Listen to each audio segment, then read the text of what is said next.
Hi, my name is Katie, and today I'm going to share with you my 16 and pregnant story. So, starting off, I'm 17 now, and I had my baby boy August 19th, 2019, which is a month and a half ago. And so now I'm going to tell my story. So, it started off my junior year. My junior year, and I started dating this boy I never thought I would ever date because we were just friends at first, but then we ended up dating and it was going good. He was my best friend and I loved him, well, at least I thought I did, and I thought he loved me, and we decided to have sex. It wasn't the very first time I got pregnant. We were 3 months into our relationship, and I got pregnant during Thanksgiving. So how I found out I got pregnant was I started getting really moody towards him. Like, I would just snap at him for no reason. Like, I'd snap at him for not sitting next to me on the couch. It was getting pretty intense. I was like, let me just see what's up. So I took a test, and I took it when I woke up the next morning, and then I just didn't pay any mind to it because I was like, there's no way. So I sat it down and I carried on my day, and then it was about nighttime,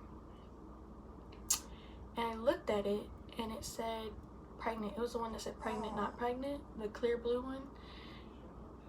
And I was like, oh my god, this has to be fake. So I texted my dad and I was like, Dad, can you get me a pregnancy test? And so he got me the cheap ones, the 99-cent ones from like CVS, and those came out negative. So I was like, okay, I'm in the clear.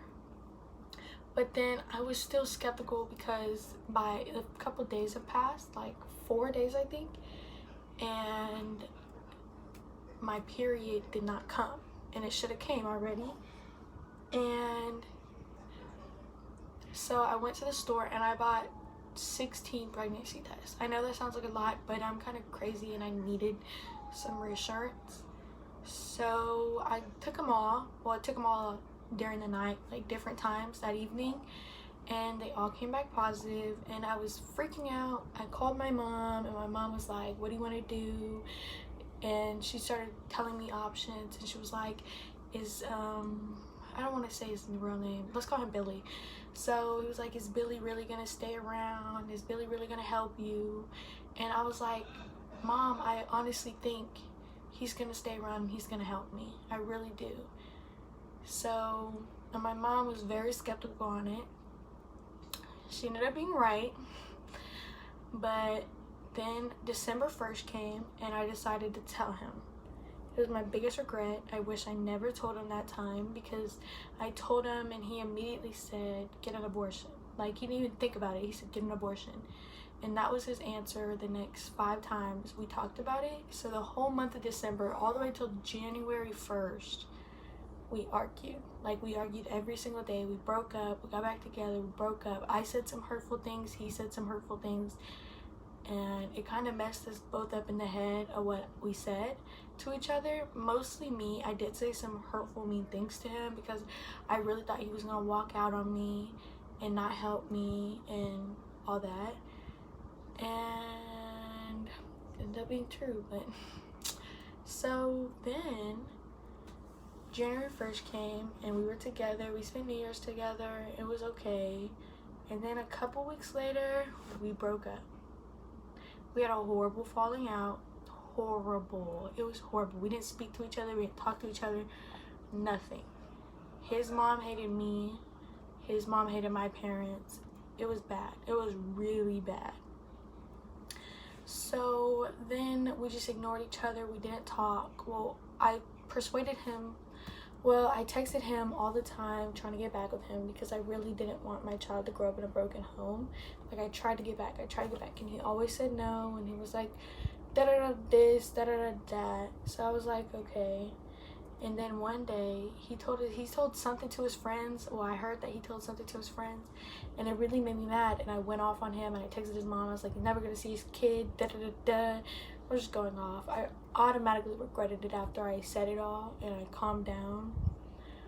But that was the downhill from that. So March 11th came. Well, March came, and I was having a really rough time because my mom had stage 4 cancer, and she was in the hospital. She's been in there for about a month now, since February, and I was having a really hard time, and me and him were still not talking. And at this point, I wasn't talking to anybody at school. I didn't have any friends. I was just all alone. I stayed to myself at school. And then March 11th came. My mom died, and it hurt me a lot. And he texted me that day, and I cussed him out. I was like, "Don't ever talk to me ever again, da da da da." And then I was just hurt. And then spring break came, and my parents moved to Louisiana from Texas, because we already lived in Texas, and my parents moved to Louisiana, my dad and my stepmom. And I stayed behind in Texas to finish school. My parents rented out me a house to finish school in. I only had 2 months left. And then I came back, and we had a class together, and it was very awkward. We didn't talk at all. We hated each other, and his parents hated mine. And then school ended. We didn't talk. He checked up every month.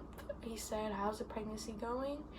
And I said, "Okay," as always. And then the baby was about to be born, and his mom texted me, and she was like, "So I want to be there, da da da." And I was like, "Oh, the baby should be coming soon." That was at 37 weeks, and didn't come at all. I really thought he was coming. My doctor thought he was coming. And she texted me 40 weeks, and she was like, "Is the baby coming? We really want Billy to come to the hospital, be there. We want to be there the day of, the day after, before he goes to school." And I said I was being induced on the 19th at midnight, and I ended up going into labor on the 18th around 3 o'clock, and I had the baby the 19th on the 8 o'clock. And yeah, that was really it. Like, me and him still don't talk. I gave him pictures to his parents, and then his parents started calling me out my name. They started that before, but my parents told me about it after I got done being pregnant. And then she just called me out my name, basically called me a whore, calling me this, saying the baby's probably not Donnie's, saying that she's gonna take us to court, da da da da, just mean, hurtful things. And then Donnie didn't text me. Donnie got a new number, sent me his new number. I deleted it and deleted his mom. And then his mom kept saying hurtful things to my dad about me, and my dad was just over it, because you don't talk about me to my family. That's one thing me and my family don't put up with, is talking bad about one of us. So my dad blocked her and blocked the whole family off of his number. I have not blocked him on my, I didn't block the whole family on my number. I didn't block anybody. He just hasn't came or seen him. He saw him once when the baby was 3 weeks old, and he came, brought diapers and bibs, and after that, we haven't heard from him. He hasn't asked to see the baby. They want a DNA test because they don't think the baby's his, or I'm a hoe because I slept around. That was not true at all. They don't know me. Donnie knows I didn't cheat. He's the one that cheated on me in the relationship. But yeah, and we haven't seen them since or heard from them. And yeah, that's pretty much it. I don't think they're gonna be in his life or anything. But this is the end of the video, and this is Josiah King Ashby. He's tired. But this is Josiah King Ashby, and he is my pride and joy. And I'm gonna be making YouTube videos about my journey with him and my journey being a teen mom. So yeah, thank you for watching the video. I hope you subscribe and like, and you stay tuned for more videos.